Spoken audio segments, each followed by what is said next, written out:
আজকে গ্যালারি ফাঁকা করতে গিয়ে হঠাৎ করে দেখছি যে বাবা এই ভিডিওটা তো আমার আপলোড করাই হয়নি। সেই শীতের শুরুতে বানিয়েছিলাম ফুলকপি আলু দিয়ে কাতল মাছের ঝোল, আর এখন শীত শেষ হতে চললো, আমি এখনও এটা আপলোড করিনি। দেখে তো আমি ভাবছি ভগবান তো আমাকে পাপ দেবে, কারণ শীতকালে বাঙালির বাড়িতে ফুলকপি আলু দিয়ে কাতল মাছের ঝোল হবে না, এটা তো প্রায় অসম্ভব।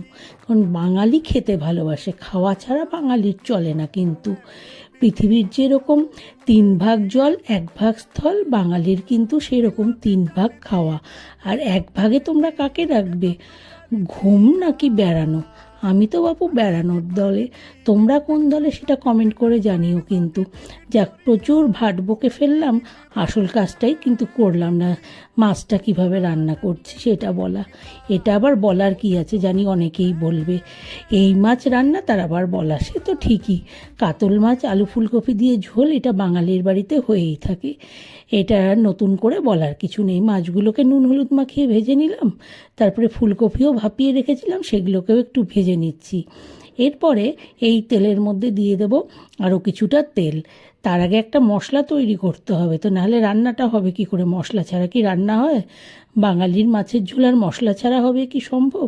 সেই জন্য নিয়ে নিলাম টমেটো, আদা আর কাঁচা লঙ্কা। একটা টমেটো, 2 ইঞ্চি আদা, 4টে কাঁচা লঙ্কা পেস্ট করে নিলাম। ফুলকপিও কিন্তু ভাজা হয়ে গেল।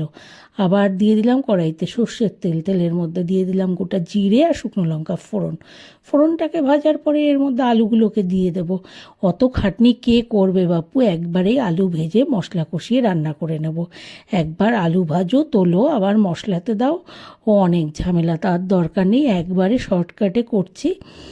দেখো হয়ে গেল গিয়ে, আলুগুলোও দিয়ে দিলাম, এদিকে মশলার পেস্ট হয়ে গেল, দিয়ে দিলাম তার মধ্যে রোজকার মশলা, জিরে গুঁড়ো, ধনে গুঁড়ো, পরিমাণ মতো নুন আর হলুদ। জিরে গুঁড়ো আর ধনে গুঁড়োটা আমি 1 চামচ করে দিয়েছি কিন্তু। এবার ভাজা আলুর মধ্যে মশলাটা দিয়ে দিলাম, দিয়ে 5 থেকে 7 মিনিট ভালো করে মিডিয়াম ফ্লেমে কষিয়ে নিলাম।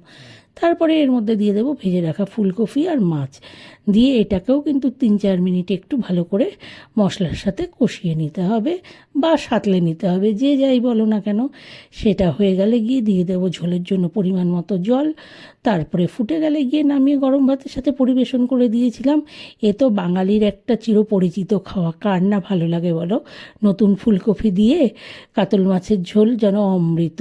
যাই হোক, রেসিপিটা যদি ভালো লেগে থাকে, ভালো আর কি লাগবে, এটা তো একটা রোজকার রেসিপি। ভিডিওটা যদি ভালো লেগে থাকে একটু লাইক করো, শেয়ার করো, কমেন্ট করো, পারলে আমার চ্যানেলটাকে প্লিজ একটু সাবস্ক্রাইব করে নিও।